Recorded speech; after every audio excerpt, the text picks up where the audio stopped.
Herkese merhabalar, ben Huri. Huri ve Tek Mutfak'ta kanalıma mutfağıma hoş geldiniz.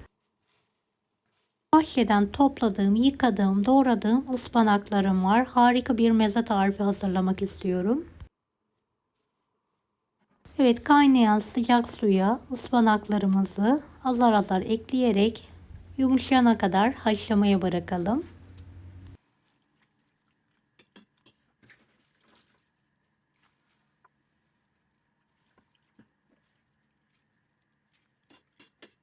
Beni hangi ülkeden veya şehirden izliyorsunuz merak ediyorum. Yoruma yazarsanız sevinirim.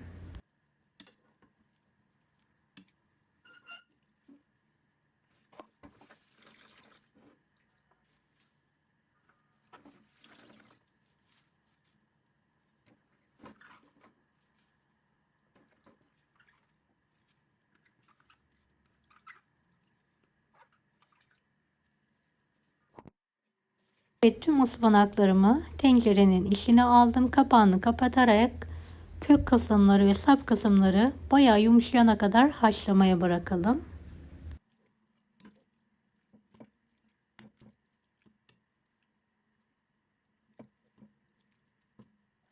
Evet, bir kısmını diri olacak şekilde süzerek servis tabağına alıyorum.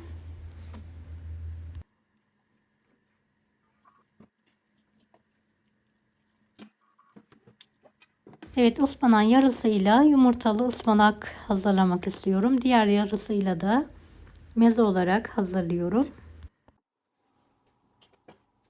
Yumuşayan ıspanağımızı süzelim. Soğuk su altında biraz soğuyana kadar yıkayalım.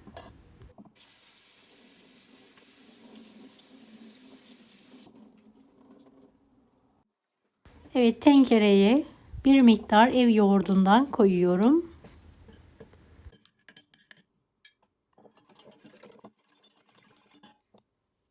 Beş altı diş sarımsağı da ince ince doğruyorum. Bir tutam dereotu.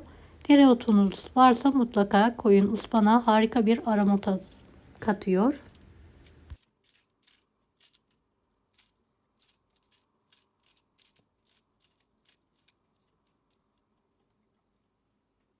Evet, biraz da tuz ekleyerek karıştıralım.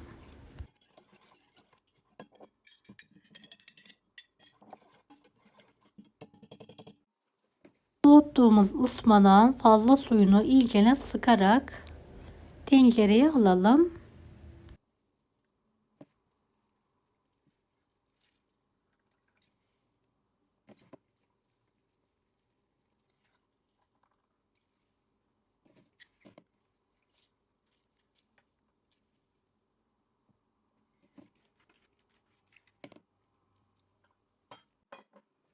Ispanağın üzerine de bir miktar tuz gezdirelim ve karıştıralım.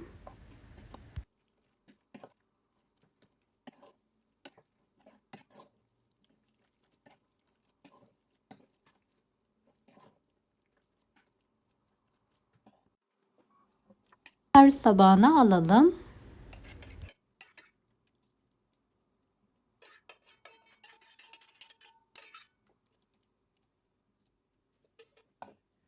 Üzerine kırmızı toz biberli zeytinyağı yaktım ve üzerine her tarafına gelecek şekilde gezdiriyorum.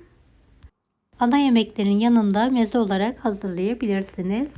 Kanalıma ücretsiz abone olmayı unutmayın. Bir dahaki videolarda görüşmek üzere. Allah'a emanet olun. Hoşça kalın.